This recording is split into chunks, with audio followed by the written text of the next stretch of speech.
ఆలోచించరు. ఖచ్చితంగా మంచిలో కూడా ఎక్కడ తప్పులే వెతికే వాళ్ళు చాలా మంది ఉంటారు. ఏంటి ఇందులో ఏముందని వెతికే వాళ్ళు అయితే చాలా మంది ఉంటారు. సో అవన్నీ చాలా చూసాం. ఒక సోషల్ మీడియాలోనే కాదు, ఏ పనిలో ఉన్నా, అది మనం ఏ పని చేసినా సరే 2 రకాలు ఉంటాయి. సో 2 రకాలని మనం బ్యాలెన్స్ చేసుకుంటా వర్క్ చేసుకుంటే మనల్ని ఆపేవాళ్ళు ఎవరో ఉండరు, ముందుకెళ్ళవచ్చు. ఓకే, నేను ఈరోజు ఈ వీడియో చేయడానికి కారణం ఏంటంటే, నాకు చాలాసార్లు నేను ఎప్పుడు ఎవరి పేర్లు మెన్షన్ చేయలే ఇంతవరకు 6 సంవత్సరాల్లో. ఛానల్ పెట్టిన కొత్తల్లో నేను ఎవరిని చూసి ఇన్స్పైర్ అయ్యాను అనే ఒక టాపిక్ ఒకసారి ఎక్కడో మాటలో వచ్చినప్పుడు నేను ఒక ఇంటర్వ్యూలో చెప్పాను. సాయికృష్ణ గారు నన్ను ఇంటర్వ్యూ చూస్తే మీకు ఎవరైనా ఇన్స్పిరేషన్ ఉన్నారంటే ఎస్, నేను ఇన్స్పైర్ అవ్వడం అంటే నాకు కూడా వాళ్ళని చూసి అలా చేయాలనిపించింది.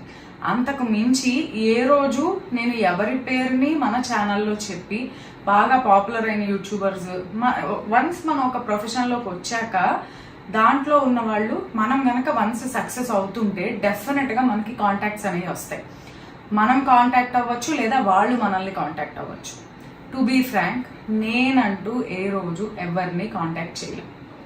నాకు ఇష్టమైన యూట్యూబర్స్ ఎవరైతే ఉన్నారో ఆ 2-3 వాళ్ళు మనల్ని కాంటాక్ట్ అవ్వనివ్వండి, నేను వాళ్ళని కాంటాక్ట్ చేసిన, నేను కాంటాక్ట్ చేశాను అని చెప్పడానికి కూడా నేనేం ఫీల్ అవ్వట్లా. నేనే చేశాను ఒకళ్ళైతే వాళ్ళే నన్ను కాంటాక్ట్ అయ్యారు. సో ఏ రకంగా కానివ్వండి, నేను వాళ్ళతో మాట్లాడాను. కానీ వాళ్ళు నాకు ఇష్టం కదా అని చెప్పి ఏ రోజు అదే పనిగా మెసేజ్లు చేయడం, వాళ్ళ గురించి నా గురించి మీ ఛానల్లో చెప్పండి అంటే, అప్పటికి మనం ఇంకా క్లిక్ అవ్వకపోయినప్పుడు కూడా మీ గురించి నేను మా ఛానల్లో ఏదైనా వీడియో చేసుకోవచ్చా అని చెప్పి ఏ రోజు ఎప్పుడు ఎవరిని నేనైతే అడగలేదు. ఏ రోజు నేను ఏ యూట్యూబర్ పేరుని మన ఛానల్లో యూజ్ చేసి వాళ్ళకున్న పాపులారిటీని బేస్ చేసుకుని మనం వ్యూస్ పెంచుకోవాలి ఎందుకంటే యూట్యూబ్ పెట్టిన కొత్తలో నాకు కొంతమంది చెప్పారు, మెసేజ్లు చేసేవాళ్ళు. ఏదో ఒక కాంట్రవర్షియల్ టాపిక్ లేదా ఏదో ఒక యూట్యూబర్ పేరుని తీసుకొని వాళ్ళ దగ్గర నుంచి ఒక పాయింట్ తీసుకొని దాని గురించి ఏదైనా మాట్లాడితే వాళ్ళని చూడటం కోసమైనా మీ ఛానల్ చూడడానికి వస్తారు, ఏంటో చెప్తుంది ఈ అమ్మాయి, సో వాళ్ళని యూజ్ చేసుకొని మీరు వీడియోలు తీస్తే మీకు వ్యూస్ వస్తాయి గౌతమి, అట్లా చేయొచ్చు అని చెప్పినప్పుడు నేను ఒకటే చెప్పాను, వాళ్ళని వీళ్ళని చూడటానికి అయితే నా దగ్గరికి రావాల్సిన పని లేదు, నన్ను చూడటానికి నేను చెప్పే కంటెంట్ చూడటానికి రావాలి. అట్లా ఎన్ని రోజులు చేస్తాం? ఒక వీడియో చూస్తారు, 2 వీడియోలు చూస్తారు, 3వ వీడియోకి వచ్చేసరికి బోర్ కొట్టేస్తుంది, ఎప్పుడు వీళ్ళు ఇవే మాట్లాడుతున్నారు అనుకుంటారు. సో నేను చేసేది ఏదైనా ఉంది అంటే అందులో కొంచెం యూజ్ ఉండేది ఉండాలి. అది ఒక వంట, ఒక నార్మల్ బేసిక్ రెసిపీ అయినా అవ్వచ్చు, బట్ దాని నుంచి ఒక 10 మంది నేర్చుకున్నా చాలు.